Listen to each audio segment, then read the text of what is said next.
नितिन गडकरी ने होम्योपैथिक विशेषज्ञ डॉक्टर विशोधन को सराहना करते हुए कहा कि उन्होंने अपने सेवा भाव से हजारों लोगों को ठीक किया है और लोगों को होम्योपैथिक दवाओं पर विश्वास करवाया है। ऐसा बोलते हुए उन्होंने डॉक्टर मुरकुटे को सम्मानित किया। आमदार कृष्णाभाऊ खोपडे, आमदार प्रवीण दटके, आमचे मार्गदर्शक आदरणीय प्राध्यापक मुरकुटे, उपस्थित सर्व मान्यवर बंधूंनो आणि भगिनींनो, खरं म्हणजे मी सरांच्या वडिलांनाही पाहिलं आहे। सेपॅनबेरार कॉलेजचे ते प्राचार्य होते आणि त्यावेळी मी फार लहान विद्यार्थी होतो। या सगळ्या परिवारातल्या प्रत्येक व्यक्तीलाही ओळखतो मी आणि विशेषतः एक गोष्ट गेल्या महालात राहत असल्यामुळे मी अनुभवली की डॉक्टर साहेबांनी रोज शेकडो पेशंटला होमिओपॅथीच्या औषधातून त्यांना आराम पण दिला आणि त्यांची सेवा केली। त्यांच्या दवाखान्यामध्ये एवढी गर्दी राहत होती की विशेषतः त्यांच्या या प्रॅक्टिसमुळे होमिओपॅथीवरचा विश्वास लोकांचा वाढला। जसं बछराज व्यास चौकाच्या आणि ऐचित मंदिरामध्ये डॉक्टर साहेब होते, तर ऐचित मंदिर आणि झेंडा चौकाच्या मध्ये डॉक्टर प्रभाकरराव भोयर होते आणि या दोन्ही याच्यामध्ये मोठ्या प्रमाणावर महाल भागातल्या नागपुरातल्या अनेक लोकांनी औषधोपचार घेतला। आज त्यांचा मुलगा आणि सून यांनी देखील या व्यवसायात 25 वर्ष पूर्ण केली आणि स्वाभाविकपणे जे काही ज्ञान वडिलांकडून मिळालं त्याच्या आधारावर त्यांच्या दोघांची पण प्रॅक्टिस अतिशय उत्तम आहे। मी आता राजेशच्या मुलीला विचारलं, ती MBBS करते, तेव्हा मी तिला म्हटलं की मी जेव्हा भाजपचं काम करत होतो तेव्हा अमरावतीमध्ये एक नाना सोमण म्हणून जनसंघाचं काम करायचे, तर त्यांच्या मुलगा मेवच्या मेडिकल कॉलेज याच्यात MBBSला पार्ट 1ला त्याला ॲडमिशन मिळाली, त्याचा गार्डियन मी होतो। तो MBBS झाल्यानंतर त्यांनी औरंगाबादमध्ये होमिओपॅथीची प्रॅक्टिस सुरू केली आणि एवढं नाव कमावलं आणि तुम्हाला नेहमी भेटायचं की मी जरी MBBS डॉक्टर असलो तरी पण मी होमिओपॅथिक प्रॅक्टिस करतो।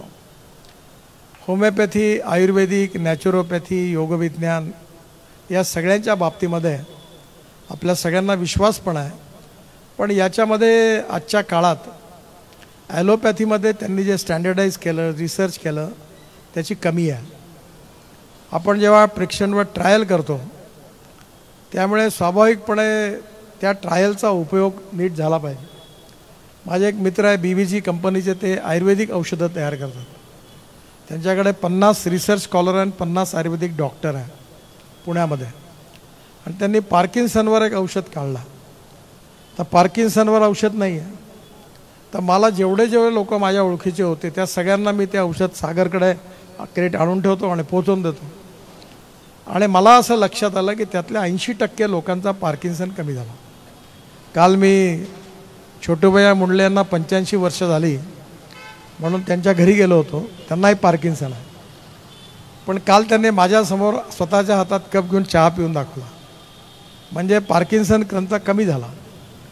त्यामुळे आयुर्वेदामध्ये, होमिओपॅथीमध्ये अतिशय चांगल्या प्रकारची उपचार पद्धती आहे आणि डॉक्टर साहेबांनी तर आयुष्य याच्यात दिलंच, ते स्वतः चांगले लेखक पण आहे आणि सगळ्या परिवाराचा, संघ परिवाराशी आणि विचार परिवाराशी जवळचा संबंध आहे।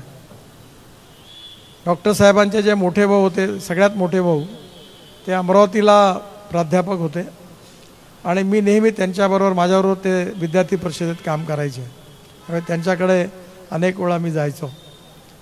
त्यानंतर प्राध्यापक मुरकुटे आपल्या किसान संघाचं काम चांगलं करायचे आणि आमच्या मोता सायन्स कॉलेजमध्ये ते केमिस्ट्रीचे लेक्चरर होते आणि मनोहरराव शेंडे आणि ते दोघं खास मित्र होते आणि मनोहरराव आमचे गुरु होते, त्याच्यामुळे मुरकुटे सरांबरोबरही आमचा तेवढाच संबंध होता। या परिवारामध्ये खूपच चांगलं काम केलेलं आहे। आजही पण वर्धेला सरांचा मुलगा MSMEचं आमचं जे महात्मा गांधी रूरल इन्स्टिट्यूट आहे त्याचा तो डायरेक्टर आहे, आधी ऑरेंज क्लस्टरच्या इन्स्टिट्यूटमध्ये होता। नवीन पिढी खूप शिकली, त्यांनी घराचंही नाव मोठं केलं आणि चांगलं काम केलेलं आहे आणि त्यामुळे स्वाभाविकपणे आईवडिलांना नेहमी हेच वाटतं की मुलं चांगली निघणं हे सगळ्यात महत्त्वाचं आहे. पैसा कमवण्यापेक्षा ती चांगली निघणं महत्त्वाचं आहे. कारण पैसा आणि ज्ञान ह्या दोन्ही गोष्टी असल्यावर जर स्वभाव चांगला नसेल तर या दोन्ही गोष्टी उपयोगाच्या नाही आहेत. मला आठवतं की मी जेव्हा मंत्री होतो तेव्हा नागपुरातल्या एका शाळेचे प्रमुख मालक माझ्याकडे आले आणि त्यांनी मला सांगितलं की तुमच्या दोन्ही मुलांना तुम्ही आमच्या शाळेत पाठवा. तिथे कधी ॲडमिशन मिळणं शक्य नव्हतं. म्हणजे बायको एकदम फार टेम्पटेड झाली आणि ती म्हणाली फार छान आहे. मी म्हटलं नाही, आपले मुलं जे आहेत ते नंदनवनमध्ये असणाऱ्या सरस्वती शिशु मंदिरमध्येच शिकतील. म्हटलं त्यांनी इंजिनियर डॉक्टर नाही झालं तरी चालेल, पण चांगलं माणूस झालं पाहिजे, पहिलं महत्त्वाचं आहे. आणि नंतर योगायोगाने आमच्याकडे बायको हुशार आहे, ती मेरिट फर्स्ट क्लास वगैरे आहे, पण मुलं माझ्यासारखेच निघाले. मी 75 साली मॅट्रिक होतो त्यावेळी इमर्जन्सीमध्ये कालिदास कानगो, मी, बापू महाशब्दे आम्ही त्या सायकोलोस्टाईल मशीनवर इमर्जन्सीच्या विरोधात पत्रकं काढायचं काम करायचो आणि ते पोचवायचो. त्यामुळे माझ्या मॅट्रिकचं पर्सेंटेज मला 52% फक्त मिळालं आणि त्यातही सायन्स 49.26% मिळालं. त्यामुळे मी इंजिनिअरिंग करता डिस्क्वालिफाय झालो. आता मला कधी कधी त्यामुळे, आणि हीच गोष्ट माझ्या मुलांच्या बाबतीत पण घडली. एकच मुलगा इंजिनियर झाला, बाकी दोघं MBA झाले. आता मला 7 डिलीट्स मिळाल्या आहेत. आता त्या 7 डिलीट्स आहेत त्यातल्या IIT पासून मोठ्या मोठ्या युनिव्हर्सिटीज आहेत, पण मी काही डॉक्टर लावत नाही. तर मला अनेकांनी जेव्हा तुम्हाला 7 डिलीट्स मिळाल्यावर तुम्ही डॉक्टर का लावत नाही, म्हटलं मी इंजिनियर होण्याच्या लायकीचा नाही तर डॉक्टर कसं लावू. खरं म्हणजे ज्ञानापेक्षा आणि संपत्तीपेक्षा माणूस पण महत्त्वाचा आहे, त्याच्यावरचे संस्कार महत्त्वाचे आहे. आमच्या सगळ्यांच्या आयुष्यात संघातून, विद्यार्थी परिषदेतून, विचार परिवारातून उत्तम संस्कार झाले. ते संस्कार मुरगुटे परिवारातल्या सगळ्यांना मिळाले आणि त्यांच्या नवीन पिढीलाही मिळाले.